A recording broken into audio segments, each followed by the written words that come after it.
Bonjour tout le monde, je suis avec Vincent aujourd'hui pour discuter du PB7, un nouveau probiotique. En fait, une ancienne version, mais comme vraiment pimpée de façon incroyable. Ben écoute, c'est toujours un peu ce qu'on essaye de faire. C'est qu'on avait un bon produit qui était le PB5, qui était 5 souches, qui avait 30 milliards de bactéries actives. 30 milliards qu'il y avait? On a une garantie 30 milliards à la fin de vie, donc après 2 ans sur tablette. On a décidé de travailler sur cette façon de faire-là parce qu'on sait que la majorité de nos clients ne vont pas réfrigérer le produit.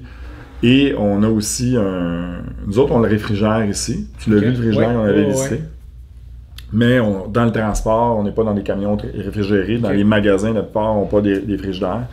Et chez le client, on n'est pas sûr que le client va le garder réfrigéré.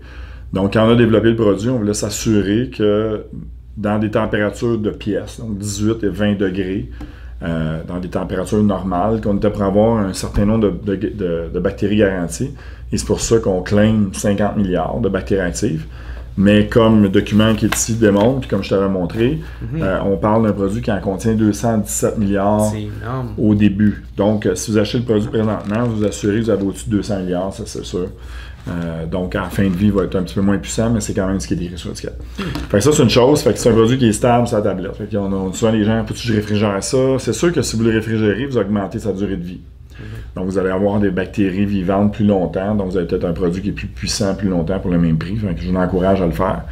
Même s'il n'a été pas réfrigéré pendant le transport, vous le réfrigérez. Vous allez quand même augmenter sa durée de vie. Fait que moi, chez nous, c'est toujours réfrigéré. Première chose. Ouais.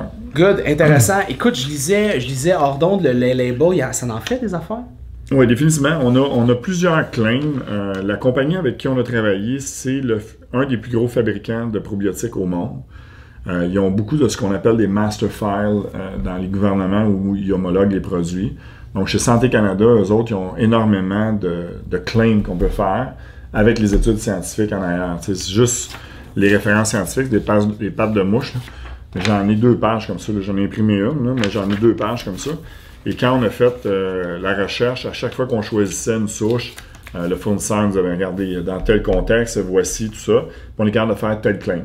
Nous autres, on voulait avoir un produit qui agissait assez large, un spectre large d'activité, qui était immunomodulant, donc travailler au niveau du système immunitaire, de prévenir les rhumes, les grippes, d'avoir un effet sur l'intégrité de la membrane intestinale, donc réduire l'inflammation, augmenter la prolifération des bactéries, permettre une bonne santé au niveau du microbiote.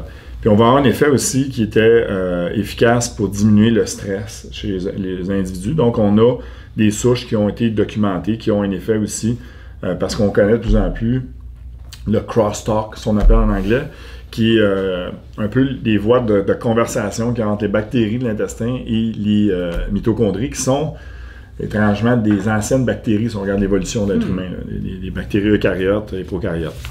Pas rentrer dans les détails là-dedans. L'aventure est loin.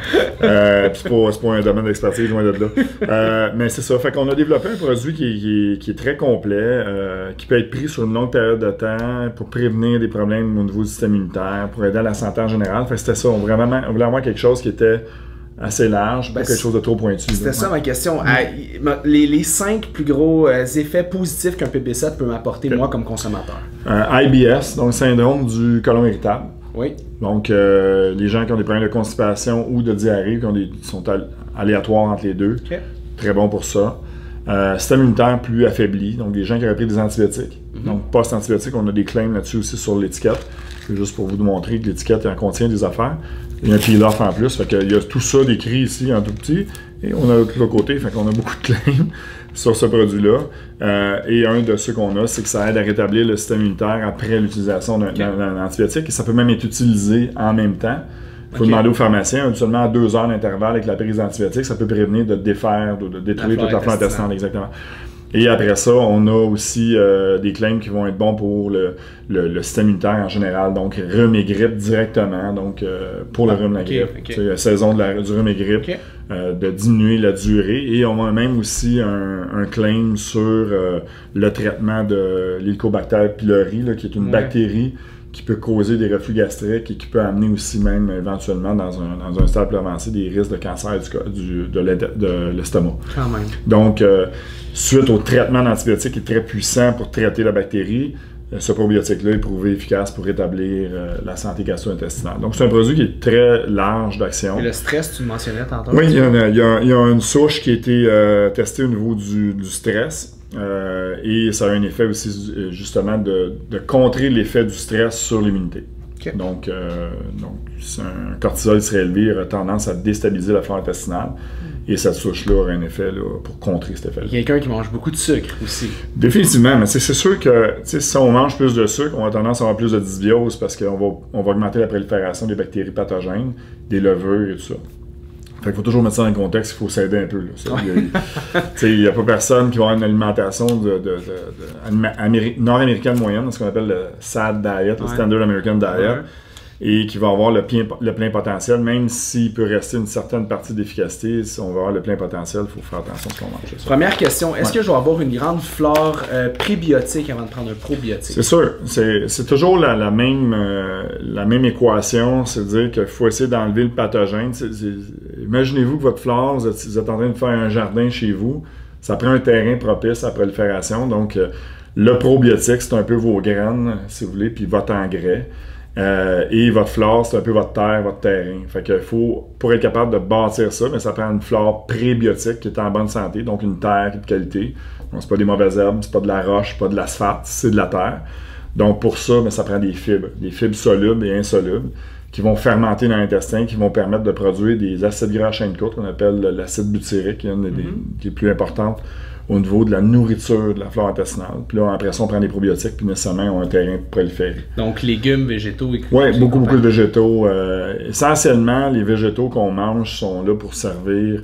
Il y a des minéraux, il y a des vitamines, mais tout ce qui est fibre, tout ce qui est résidu de ça va composer ce qu'on appelle. Créer notre terre. Exactement, qui va créer le terrain. Fait que ça prend une alimentation qui est riche en végétaux. Combien de capsules par jour? Une suffit. Une seule? Une suffit. Donc, en traitement intensif, on a des dosages beaucoup plus élevés. Si vous avez des symptômes de rhume ou grippe, vous pouvez aller jusqu'à 4 par jour. Mais je conseille d'y aller graduellement parce que ça peut causer des... trop, c'est comme pas assez. Puis sur une courte échelle de temps, ça peut causer de la diarrhée. Est-ce que j'avais entendu le mythe que prendre pendant trop longtemps des probiotiques, ça peut faire l'effet inverse, me nuire? Est-ce que c'est vrai? Des probiotiques, je dirais pas. Prendre toujours le même probiotique. Je vous conseillerais pas de prendre ça à l'année, celui-là, parce qu'on a 7 souches et il en existe des milliers. Nécessairement, l'activité quotidienne nous en amène une partie. On parle de moins en moins de s'aseptiser, de se laver au Purell avant d'aller se coucher, c'est pas nécessaire. C'est important qu'on touche à des choses puis on se bâtisse une immunité. Puis comment on se bâtit une immunité, c'est en partie avec notre flore intestinale et des anticorps qu'on va se créer. Mais c'est bon d'avoir de la variété. Fait que nous, on en sort, on n'est pas une compagnie de probiotiques. Il y a des compagnies qui ont 5, 6, 10 sortes différents. Je conseille vraiment de varier. Manger des aliments fermentés aussi, ça a un effet sur la flore. Si vous avez une flore qui est en bonne santé, vous pouvez manger de la choucroute, du kombucha, ainsi de suite, qui va aider à augmenter votre flore intestinale. Mais reste que ce produit-là pourrait être utilisé d'une période jusqu'à 3 mois, puis après ça, je conseille peut-être d'en essayer un autre. Là.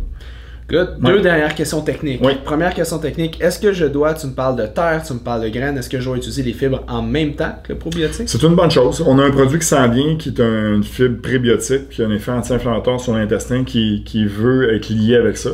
Il aurait dû même sortir avant ce produit-là, mais on a eu une matière première qui était non conforme à nos demandes, fait qu'on l'a retourné au fournisseur. Le temps de trouver un nouveau fournisseur, ça nous a retardé, mais c'est un produit qui va sortir dans les prochaines semaines. Bon, on a un scoop, c'est le fun. J'ai bien fait de poser la question. Ça va être le prébiotique. Dans le fond, l'idéal, c'est de prendre les deux en même temps. Good, je comprends. Et dernière question pour les pros, est-ce que tu peux nous donner deux autres exemples de probiotiques ou qu'est-ce qu'il faudrait que je regarde à l'arrière si je veux faire une rotation à travers les mois après celui-là? Si on regarde, il y a deux grandes familles. Les bifidobacterium, il y a les lactobacilles. Dans le fond, lactobacilles, ça agit plus au niveau de l'intestin grêle. Les bifidobacterium agissent plus au niveau du côlon.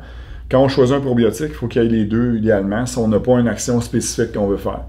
Après ça, il y a des probiotiques qui vont agir de façon plus spécifique. Si on a un diagnostic d'un pathogène, par exemple, on parlait du proboulardie tantôt, qui a un effet qui est un peu plus anti-parasitaire. Il y a des spores maintenant qu'on appelle, qui viennent un peu plus de la terre, qui sont un peu plus... c'est un monde, hein? C'est un monde à découvrir. Moi, c'est comme dans Star Trek quand tu parles, c'est ça. Mais écoute, je suis allé, comme vous savez, je suis allé faire une formation en Allemagne, puis les présentateurs parlaient d'une souche en particulier, puis on regardait l'étendue de la recherche sur une affaire, on disait, OK, mon Dieu, on parle de un, mais c'est des dizaines, c'est des milliers qu'il y a. Donc, on est encore au début là, de la connaissance là-dedans, mais il y a des choses très intéressantes qui viennent. Fait que moi, je pense qu'il y a beaucoup de diversité à aller chercher. Mais pour un probiotique, achetez toujours plusieurs milliards. Faut pas chercher juste les milliards, il faut chercher la qualité de la bactérie. Habituellement, on va avoir une nomenclature quand c'est une bactérie qui a été étudiée et qui a un pattern dessus, vous allez avoir un numéro à côté. Là. Comme on voit par exemple ici, Bifidobacterium longus longum, c'est-à-dire HA155 ou 135, ainsi de suite. On va voir que c'est une formule qu'on peut se référer, aller s'homologuer, aller voir la littérature scientifique en arrière. C'est pas quelque chose de... C'est pas sorti de ta tête comme ça. Ouais, c'est ça. Il y a un peu plus de recherche en arrière. Alright, good. Écoute, merci encore Vincent. C'est très technique, très complexe, mais je crois très utile. Avant d'acheter, achetez la bonne chose et sachez qu'est-ce que vous mettez dans votre bouche. Merci. Exactement.